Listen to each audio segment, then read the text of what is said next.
I was once foolish enough to ask my father if he had ever met a human. My father that day was both drunk and foolish enough to answer. I've met a few, and if there's one thing I can tell you about them, is that they're liars. I sat fixated on his response, as he took a sip from his bottle and settled into his chair. His eyes drifted away from me and stared off in deep recollection, as he began to tell me a story that I had never heard before or since.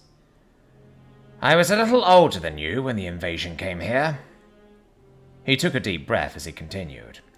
I was at home when the sky darkened from the hive ships as the Zarans entered the atmosphere, and soon spore pods began raining all around us. His gaze turned back to me, and I saw a look of both desperation and fear. I know they talk about this in school, but they could never truly convey the fear we felt, as the pods opened and the Zarans poured out by the hundreds.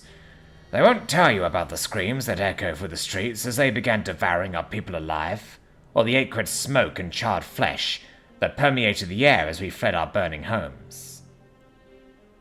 For 9 days, my family and I hid in the woods. For 9 days we ran as those savages hunted us through the thickness of the brush, picking us off one by one, my mother and father included. For 9 days we survived, experiencing sheer terror, before the first glimmer of hope arrived in the form of those ugly green shuttles. His eyes were glassy, as he held back tears before continuing on. We had been running from the Zarans just outside of a clearing in the woods when the shuttles landed.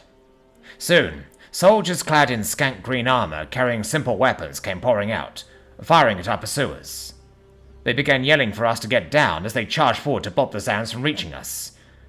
When the fight was over, I remember one approaching me as I lay in the grass, too petrified to move. He reached down with an outstretched hand and said, "It's going to be okay. We're here to help." That's the lie. A slight smile stretched across his face, if only for a moment, before he began to talk. You've never seen a human, and I pray that you never see a Zaran, but I can tell you that it's not a fair fight. The humans are only half their size and twice as fragile, but the humans fight them because they lie to themselves and say that it's the right thing. That's what humans do, boy. They lie. They tell you everything is going to be okay, even when it's not. The tears he had fought back so hard soon found renewed strength as they trickled down from his now weary eyes, as if he was back in that moment once more. They were bringing us onto the shuttles when more of our people came pouring out of the woods, screaming that they were being chased. Soon gunfire erupted, and the humans began shouting and throwing themselves back into the fight. They told us everything was going to be okay, as they gave up their seats to the new survivors. They said it was going to be okay again, as they stayed behind, their guns never ceasing. I watched the Zarans overwhelm them as the shuttle took off. I sat there in unsettled silence as my father's composure broke and he hung his head low, staring at the ground in a fruitless attempt to hide his eyes and stifle the pain in his voice.